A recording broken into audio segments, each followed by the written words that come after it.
দুঃসময় যে বিএনপির দেশ নেত্রী বেগম খালেদা জিয়া যতদিন পর্যন্ত রাষ্ট্র ক্ষমতায় না আসবে আনতে পারবা ততদিন তুমি আমার বাড়িতে পাড়া দিবে না, তুমি আমার বাড়ি থেকে বের হয়ে যাও। তাকে বের করে দিয়েছে। ঠিক স্বৈরাচার পতন হয়েছে বিভিন্ন আন্দোলন সংগ্রামের মাধ্যমে। এখানে সর্বোপরি বাংলাদেশের 18 কোটি মানুষ শুধু আওয়ামী লীগের কিছু সংখ্যা ছাড়া, আওয়ামী লীগ আন্দোলন করেছে, আওয়ামী লীগের কিছু লোভী আওয়ামী লীগ ছাড়া সবাই এই আন্দোলনে অ্যাক্টিভ ছিল, আন্দোলনে যোগ দিয়েছে এবং সেই আন্দোলন থেকে হাসিনাকে তাড়ানো হয়েছে।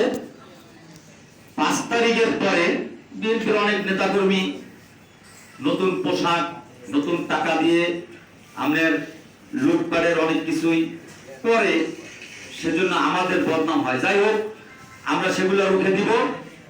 তো ছাত্র জনতারা সেই 5 তারিখের আগে দফা দিয়েছিল 8 দফা 9 দফা, কিন্তু কোন দফায় কি লেখা ছিল শেখ হাসিনার পতন চাই?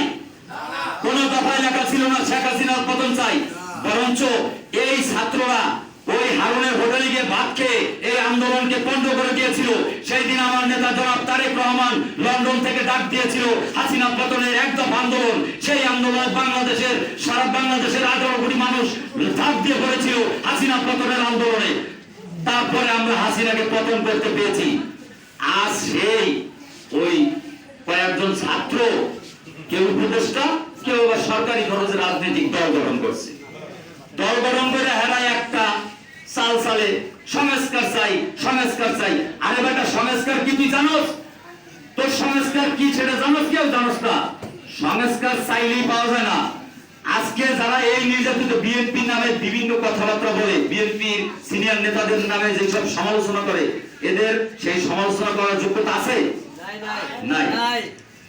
তবুও তারা করে। তো যাই হোক, বক্তৃতা বেশি দিব না। বাংলাদেশ জাতীয়তাবাদী জিয়া সৈনিক দল জিন্দাবাদ, জনাব তারেক রহমান জিন্দাবাদ, দেশ নেত্রী বেগম খালেদা জিয়া জিন্দাবাদ, শহীদ জিয়া অমর হোক। সবাইকে আসসালামু আলাইকুম।